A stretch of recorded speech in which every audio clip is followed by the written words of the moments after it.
for the state Senate race, or for the U.S. Senate race. And between his own fundraising and political action committees that got heavily involved in the Kentucky race here, there was well over $1.5 million spent in favor of Brad here in Kentucky. So Brad, why don't you tell us a little bit about how your race running against probably one of the most difficult political opponents in the country?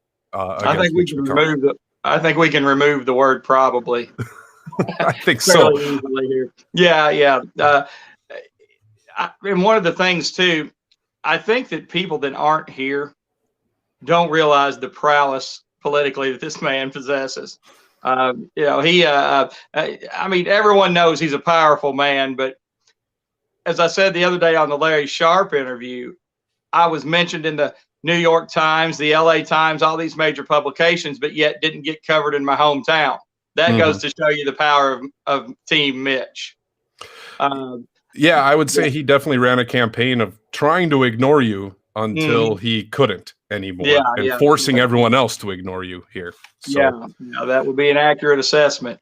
But, you know, it was fun. The COVID situation was what was not fun about it. I was in a situation where I hated to even send out volunteers. I had so many people wanting to volunteer. And then at the same time, I was like, you know, if one of them went out and I thought they caught COVID because of volunteering for me, and I mean, it would just be a horrible situation. So dealing with all that was the bad part of this. You know, that was really the only part that kept me up at night. Was I had a lot of pressure, you know, do more, get out there, boots on the ground. You have all these volunteers ready to help. And then at the same time feeling, I don't want to put anyone in harm's way. That's fair. That's fair. Yeah, that was the thing. But social media wise, that was the real bright spot. I feel that we did the best of the three on social media. We were able to build a pretty good page with it too for some residual down the road. And, you know, overall, the good thing was we got in the conversation, you know, and I got on the debate stage with Amy. And I mean, I think we moved things forward. You saw a lot of the down ballot candidates had some pretty good numbers as well. So I mean, I think this is how we move things forward. Absolutely. And I think running races and bringing that whole, giving people that, seeing that option all the way down their ballot, I think is going to be a strong moving point forward here when they say, wait a minute, there's a libertarian in every race. Maybe something's different nowadays. So I know a big focus, everyone here is, you know, growing the party, growing their base, growing and, you know, as well as continuing to grow the movement. So what sort of things do you think are next for you upcoming, and what recommendations would you give to anybody who's thinking about running as a libertarian? Well, I'm not for sure with me. I've got a lot of things on the table and a lot of possibilities out there. You and I talked about it before in private, and I'm just kind of feeling things out. What they did by spending all that money, they spent it too late, really. You know, had they started, you know, we had the early voting. Had they started doing that 2 or 3 weeks beforehand, I think we could have broke double digits and really got in the conversation. But I noticed with the mail-in ballots, I got over 4% total. But with the mail-ins, we were already at 3.1 before they even started mailing these out. So it may have gotten 1%. But what it did do was built some big-time state name recognition for me. And I have an inbox full of people saying, you know, we had already voted, or we felt like it was too late. We had kind of already made our decision. We didn't think you could make a true run at it, so we went ahead and voted for Mitch. You know, I had a ton of that. So I definitely need to do something, you know, because all that name recognition there. And I think, you know, something needs to be done. But talking about helping other candidates, that's something I'd like to focus a little bit on tonight, is getting started early.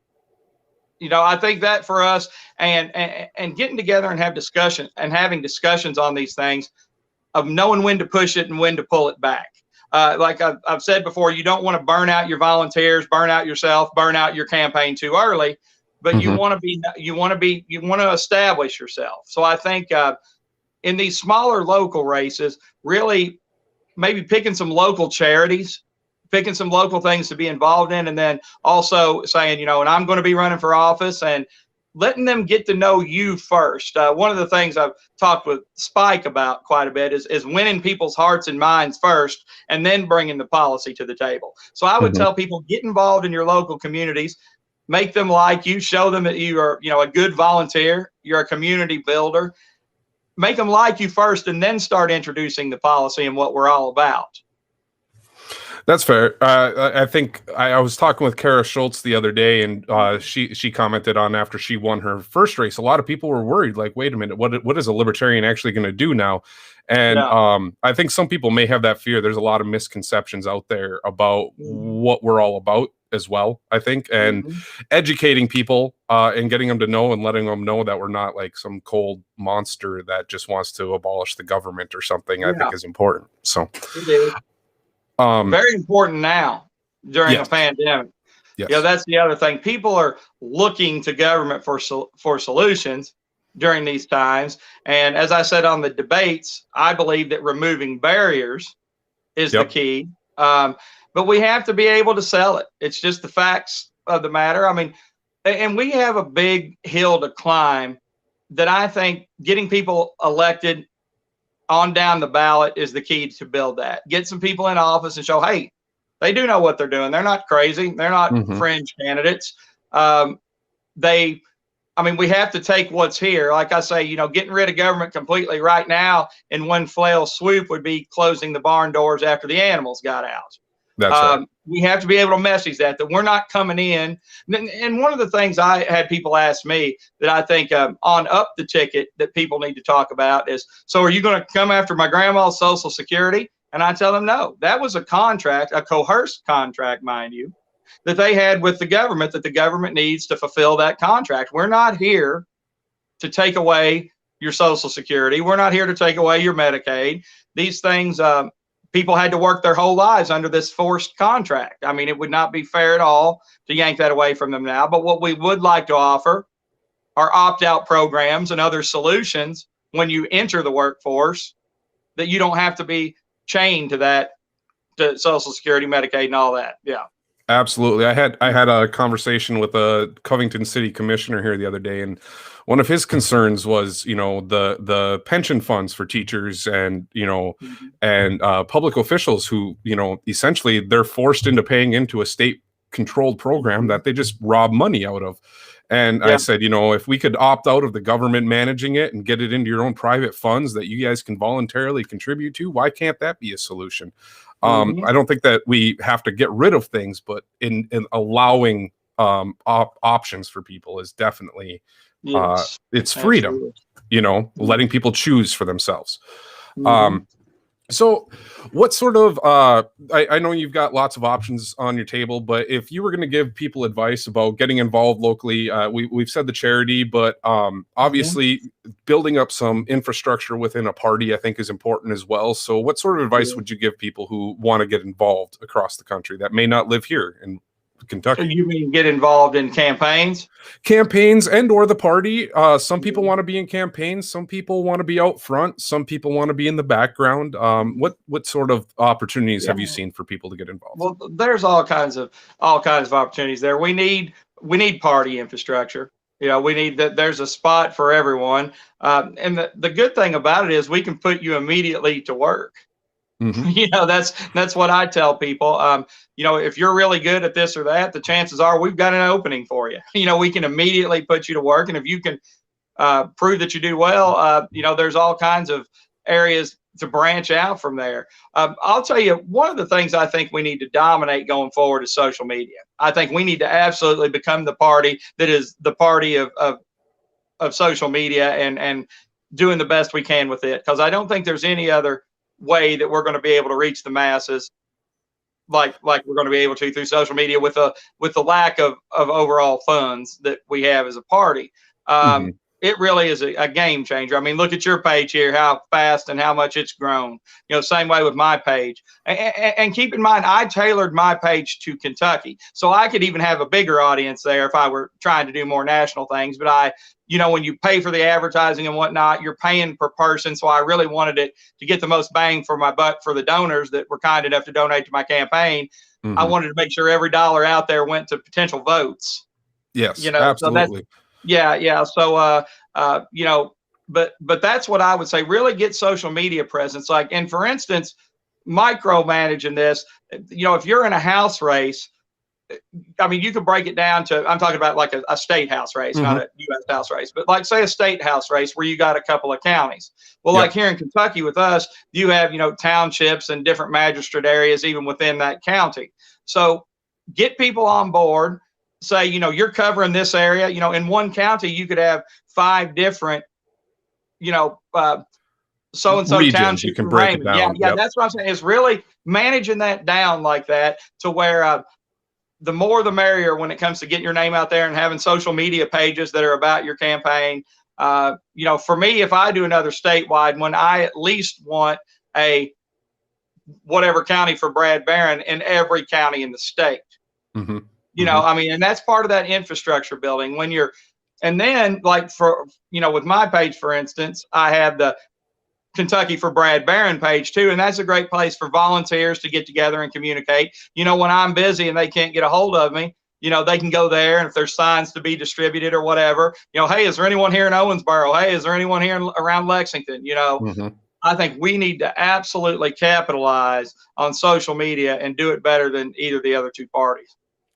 Absolutely. I agree. We're not going to win our races being a Republican or Democrat. We're not going to be handed the TV coverage, the news coverage and stuff that they do just by simply announcing. Their infrastructure and machine facilitates that, and we have to build our own, in my opinion. We have to become our own media. I was talking to, mentioned Larry Sharp the other day. I talked with him the other night.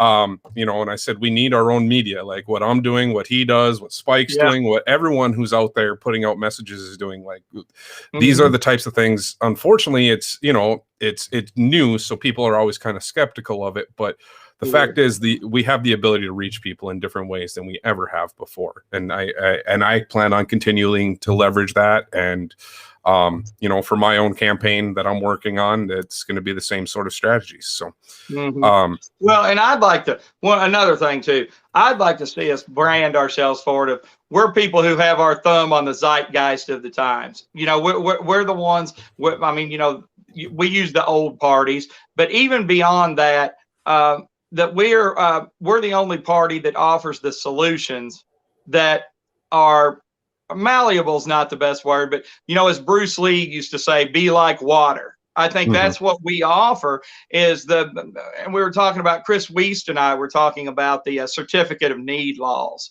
that's an area we could really show people in a real life, everyday context of, in a libertarian world, that would not happen. What would have happened with COVID is the free market would have sensed that it was coming, and then it would have acted accordingly. And that's where I talk about the removing barriers. And I think messaging wise, and that was something that I really tried to do towards the end of my campaign, was showing people real life versions of how we would do this differently. It's one thing to say we're removing barriers, and it's a good way to get people thinking. But eventually we need to say, well, this is exactly how we would remove these barriers. And we need to remember that these people that we're talking to, many of them don't even really know what libertarianism is. So we have to baby step and walk them through it, starting out with, like I said, we're removing barriers, we're doing this, doing that, and then move them on to here are actual solutions. Here's a real life scenario that our way would have worked a lot better than what's going on now.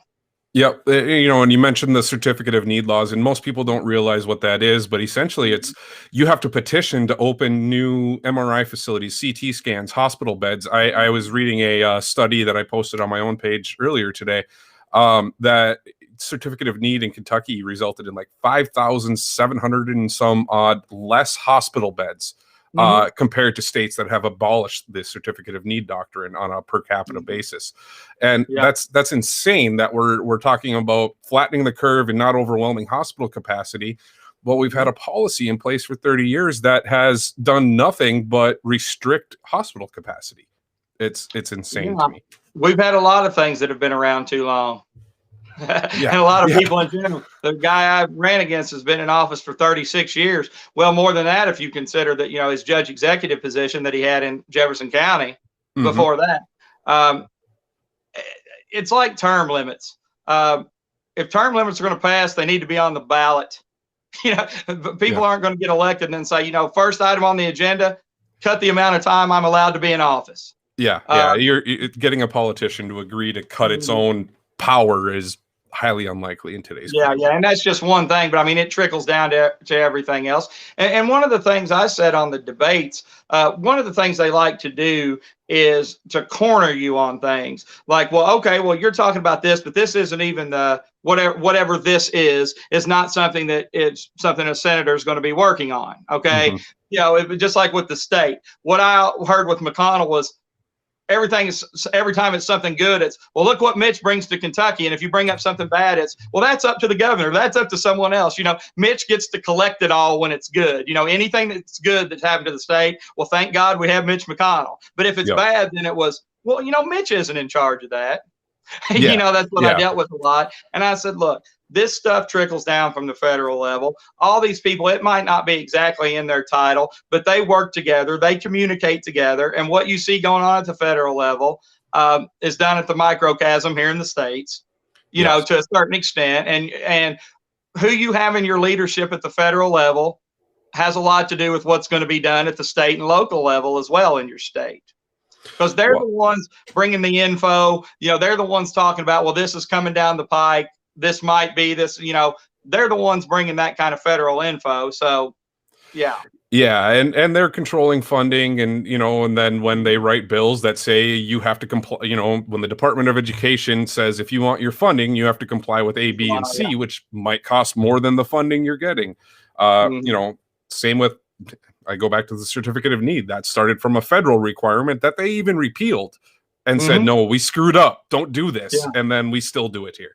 It's insane. Yeah, we still do it. Well, we're not going to be on the cutting edge as far as that goes. I always joke, you know, the conspiracy theories talking about the New World Order. I said, that's the farce. The old world order is where it's at. They're perfectly fine with things just the way they are. You know, they don't want it to change. They want to be in there for 30, 40 years and then handpick the people coming in behind them.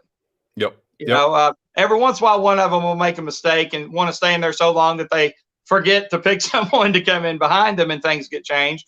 But more often than not, that's not the case. You know, it's they somewhat groom someone to take their position, and that's what happens. I'm talking about in these congressional seats.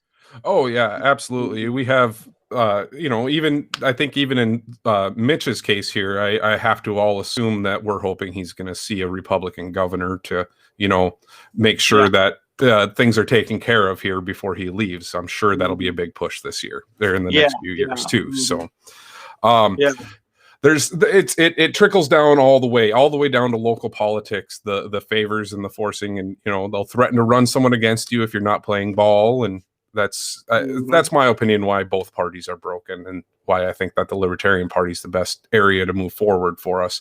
Well, I mean, they're the authoritarian left and the authoritarian right, and you have people in both of those parties that aren't that way. But like you're saying, the hierarchy of things, that's the way it is. And people wonder, why don't regular people just run? Well, they run like I did, and then they see how it really is.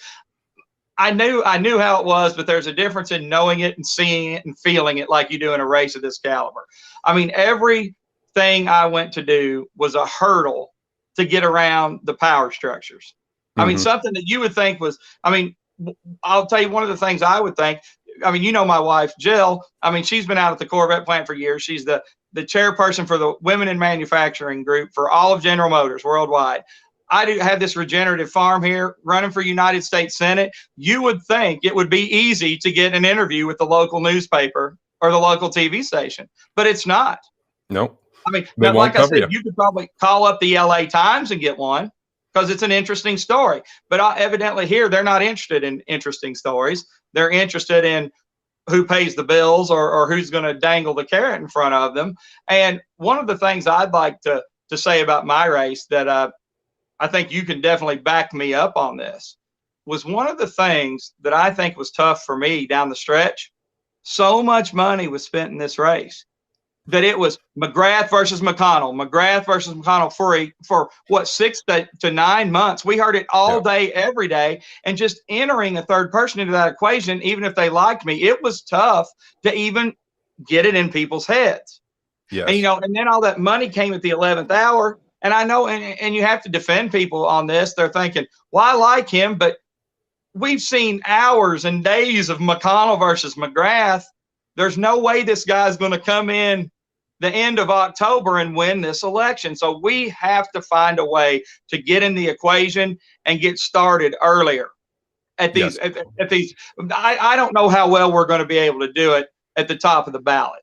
As far as that goes, if I'm being honest, I just don't know, unless you have someone come in that has a couple million of their own money to put in on the local TV channels and whatnot, and get yourself going early, and then hope that when donors out there see that there's a real chance, they'll come flooding in with money down the stretch, and you can maybe pay yourself at least part of it back.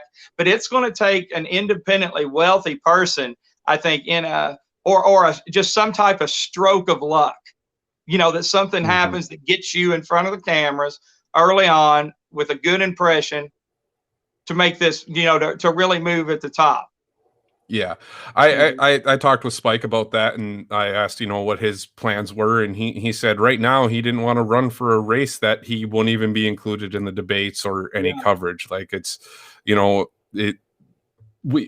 this catch-22 where we determine our ballot access by a presidential candidate that we all kind of agree we want to focus on some local races to be able to build up, but to get on the ballot for local races, we have to have a presidential candidate. So it's a back and forth argument. That's a balance that I think, I don't know if everyone realizes that is something that we have to contend with out here. So yeah. And there's things that we need to talk about.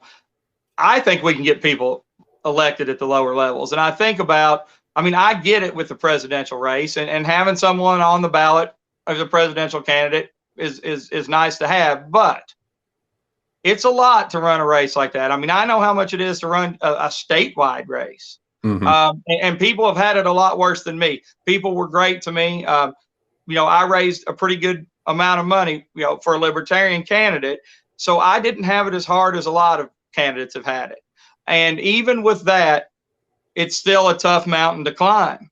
Getting out there, and really, to run a true Senate race, you probably need $1 million out of the gate. To do it right, to have a presence. And what do we have here? 121 counties? Is that? That sounds right. Yeah. So if you think about that, you start dividing 121 into $1 million, you're still spread somewhat thin. It's not that much. That's right. Yeah, if we could ever get the 5% on the presidential side and get the funding and get going that route, it could be great. But this was a terrible year in general, I think, for Libertarian candidates. We were polarized as all get out. If I would have had and then the question comes, would I have gotten that money had we not been so polarized? I'm saying I didn't get it, but would the PACs have dumped it in? The polarization, I'm sure, led to one of the reasons that they just wanted to keep Mitch occupied here, I'm sure. Any day or two they could get of a problem he had to work on here, then that was money. But they were flushed with cash, because Mitch is a national figure that the Democrats don't like, and many libertarians don't. I'm going to say this right now, that one of the things I'd like to hammer on the national libertarians about a little bit here is these people that think Mitch is more libertarian than her or anyone else, they have no idea what's really going on. And I've waited an entire election cycle to say that. Mitch is an authoritarian. Absolutely. He is the opposite of a libertarian. But people were polite about it, but I kind of got the feel out there, at the national level, well, Mitch isn't all that bad. Mitch is more libertarian than the Democrats. And I'm like I said on the debates, I don't know why they even field a candidate against him. And that's something for me that I'm sure I'm going to have problems with. There's no need to hide it. I'm being recruited heavily by the Republicans, as you can imagine. I'm sure. Branded me as the true Kentucky conservative, in those ads. And so, they put all that money into me. I'm sure the Republicans would rather have me be on their team than be a pain running for something else, possibly, because the amount of votes I got in a lot of races would have been a problem. Yeah. In tight races. but we have to, I think one of the things that we need to do as a party, identity wise, is we're libertarians. Remember at convention, I explained this. We're not Republican light. We're not Democrat plus minus. We're libertarians. We have to establish ourselves, or there's no need to be a party.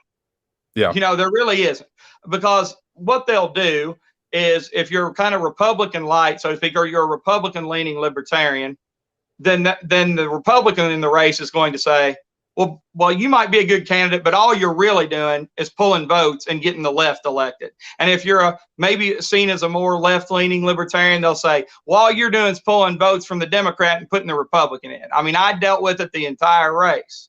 Yep. You know, so I mean, we have to establish that we're something totally different from these other two parties. You know, if we're going to do it as a party. If not, we might as well just, the left-leaning libertarians might as well join up with the D's, and the rights might as well join up with the R's and try to move policy that way. You know, I mean, I'm just not going to sugarcoat it. I mean, it's what I think, you know, and I think we need to establish that as we're our own thing and message it right, you know, and go from there. Be confident with it. Yeah, Kara, when I talked with her the other night, I think she described everyone who got elected this year as unapologetically libertarian. Like they were people who are able to stand by their principles, articulate solutions, and not be terrifying while they do it, I guess, is probably one of the ways of not scaring people. Yeah, and another thing, while it's fresh on my mind, our messaging has to be in tune with what's going on. Yes. You know, I mean, messaging about something that is not in tune with what we're dealing with at the moment. You know, there were good things I saw out there messaging this year, but they were not in tune at all with what's going on. I mean, we were in uncharted territory here with this pandemic. And you heard me, you know, a lot of my messaging was on COVID lockdowns. You know, I hit Andy Bashir more than Mitch, you know, in a lot of things. And I think my messaging was spot on.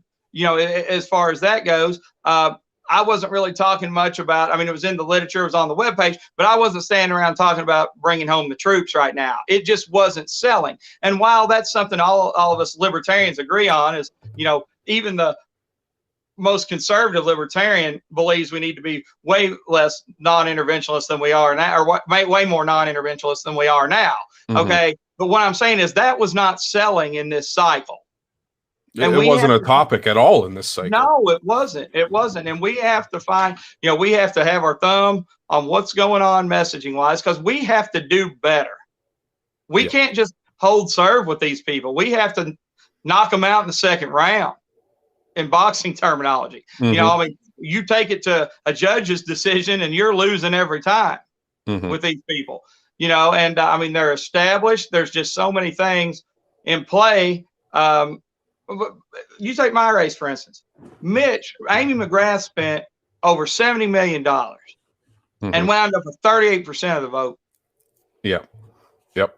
And, you know, this was I'm not saying she was a perfect candidate, but she was she was not polished enough for this race. No, but I don't know that it would have mattered. You know, you would have had to have an inspirational figure running, you know, to beat Mitch. And I'm not sure that they still could have. Mitch seems to win by the same margin, regardless of what's going on. And I'll let people take that for what they want themselves. You know, it's the same. It's the repeated same thing every time. The polls aren't showing at all where he comes out in the end.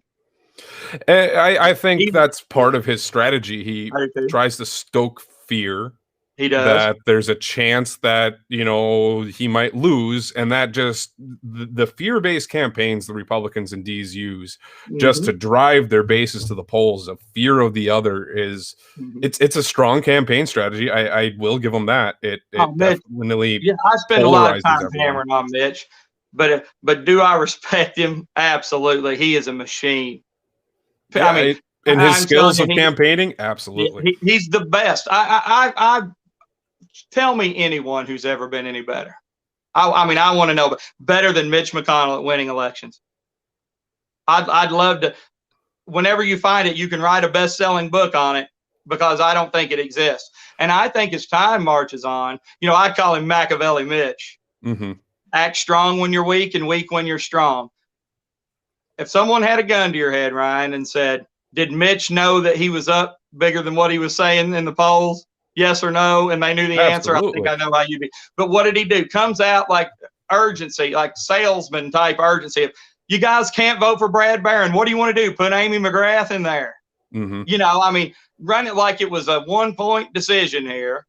Yep. Because he did not want to see me break into the 100,000 plus range. He knows that psychologically, if that was up there and we start looking like that's, I mean, he's a smart guy.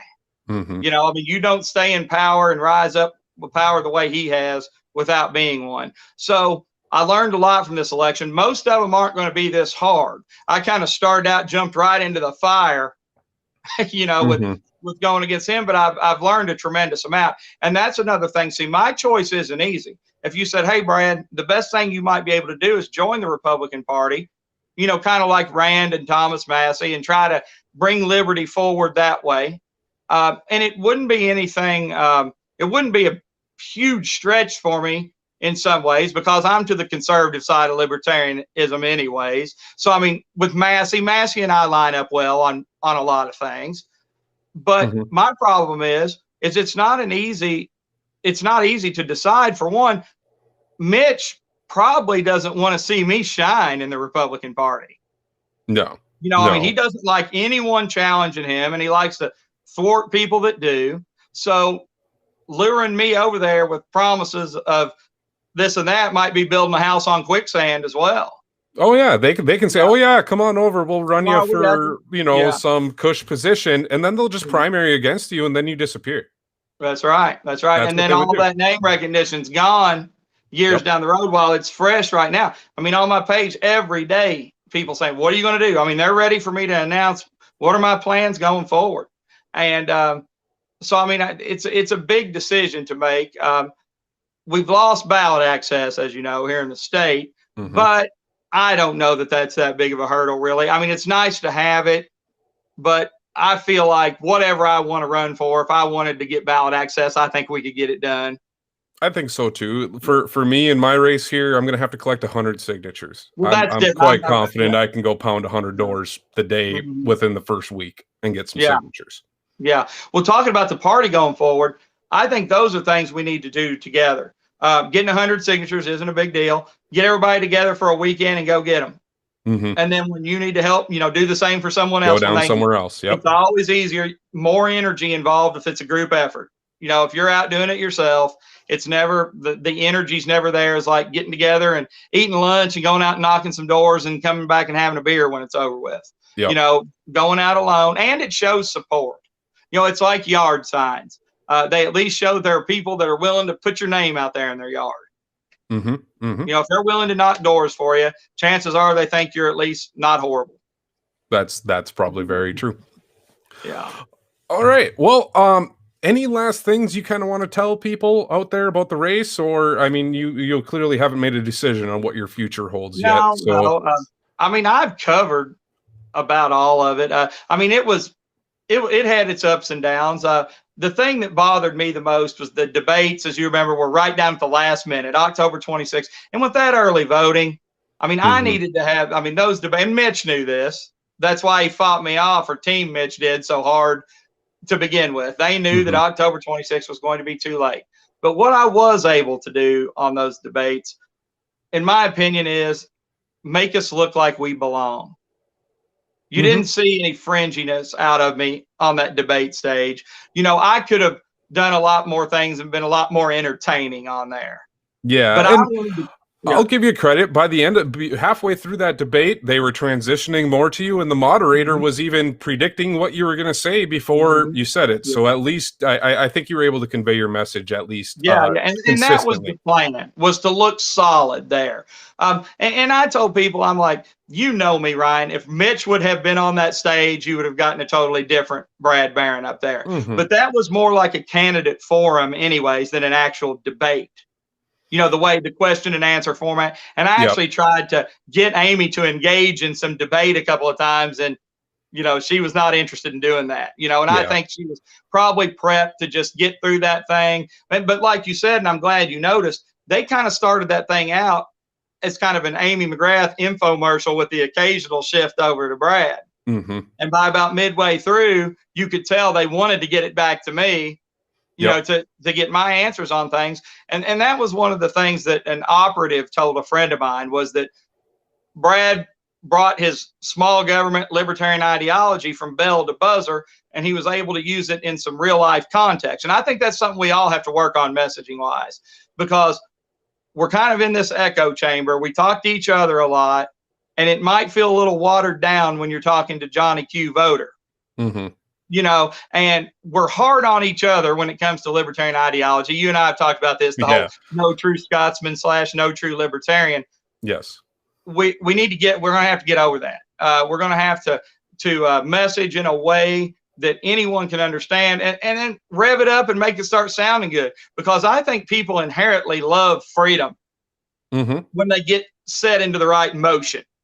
Yes. It's like now they're looking to government for answers, and government, I mean, this abstractness of it all, like it's this thing that exists out there and it's different than the individuals working as a collective, is just complete nonsense. I mean, it's like people look to the government like it's its own entity. It's not. It's just individuals that are somehow granted the authority to make decisions for the rest of us. Yeah, and I mean, when you do an excellent job of it, and I think you're going to have a lot of success in your run, because you're able. And while we do it, you have to be able to. People like solidness. I tell people they want solid as an oak tree with the people they vote for. They want to feel like these are people that can handle pressure. These are people that aren't easily swayed. And I say people want you to have a plan and be confident about it, even if your plan isn't great. The voter likes to see you confident in your plans, and so that's why I tell people, speak like we belong, because the other two parties sure think they do, and they have the money and we have good ideas. So we have to get those ideas out there, and we have to package them in a way that the everyday person can say, I get it. I get it.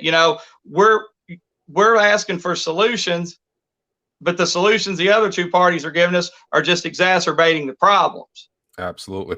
But it's hard to sell. It's one thing, if you've noticed, Thomas Massey deals with.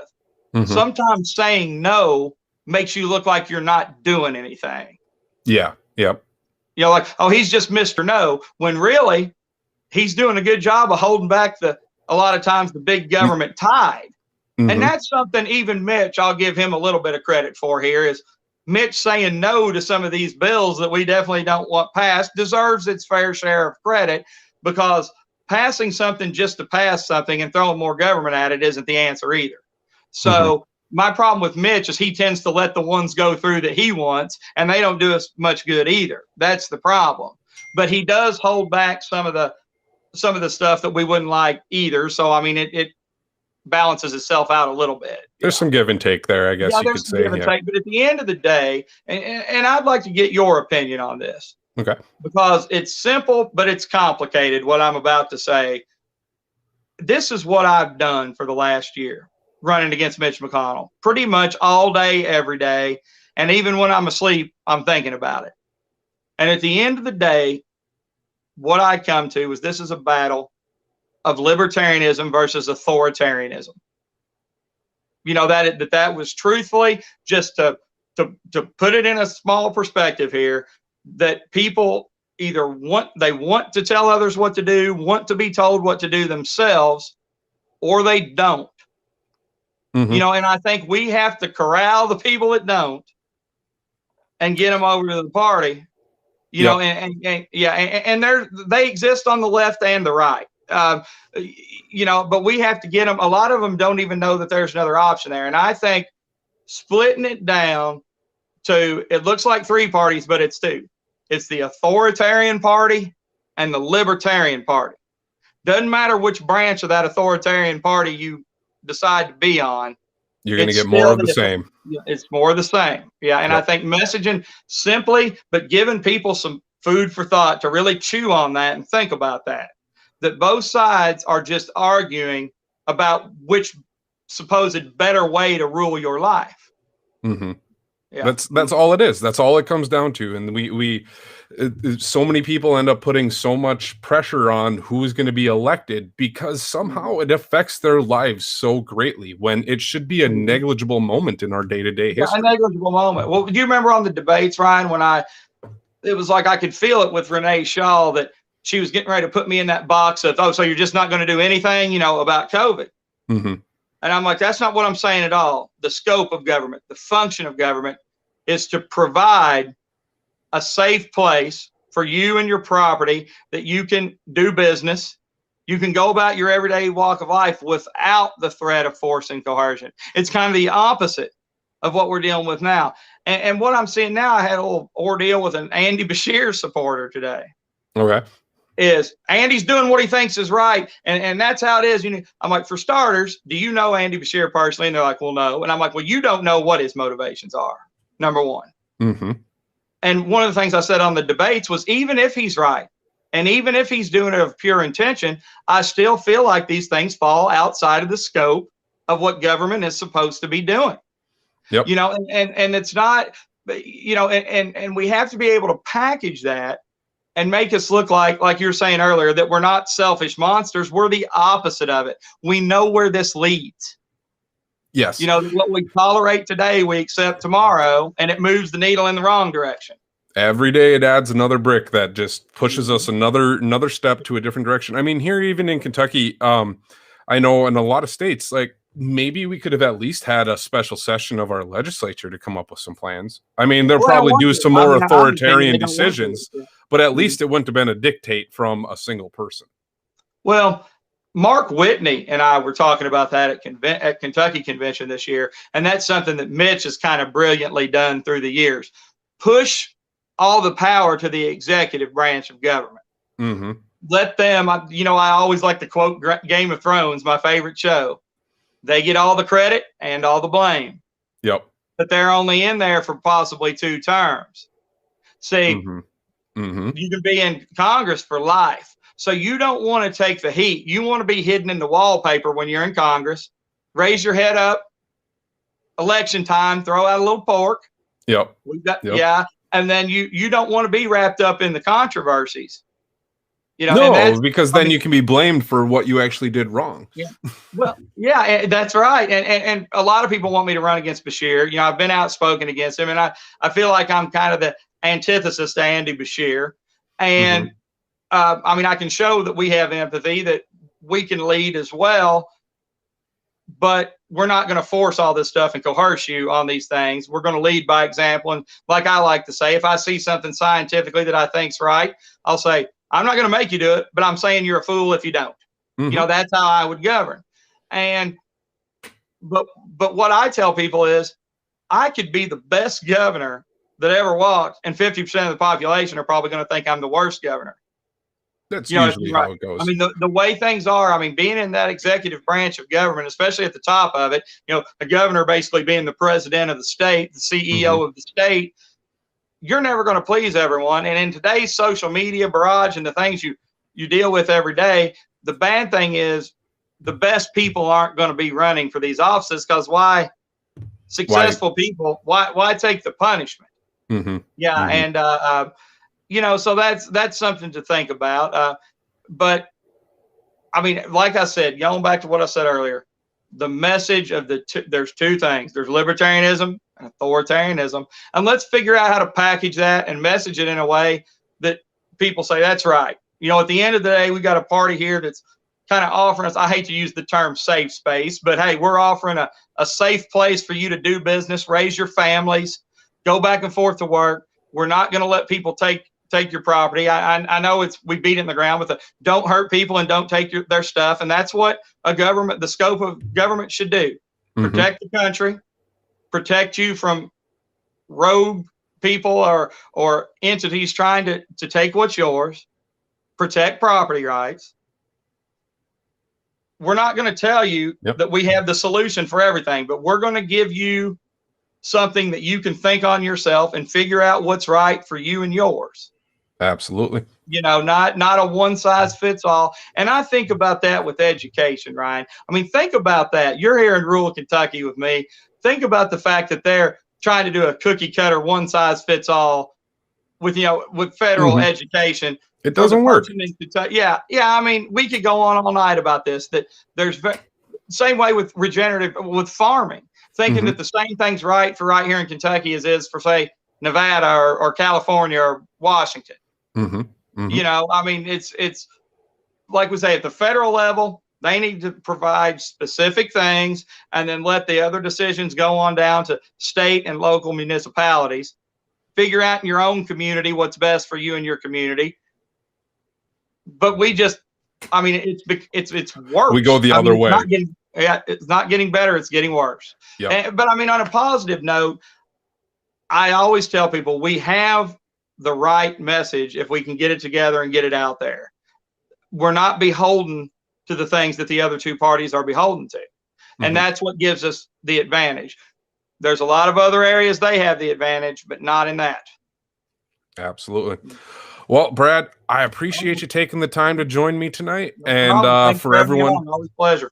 Yeah, we will happily get you back on here again. For the rest of you guys watching, thank you very much for joining us, and we'll see you next time. Also, I would be remiss if I didn't remind people on libertariancandidates.news right now until December 4th, all merchandise is 50% off. So make sure you go get your merchandise.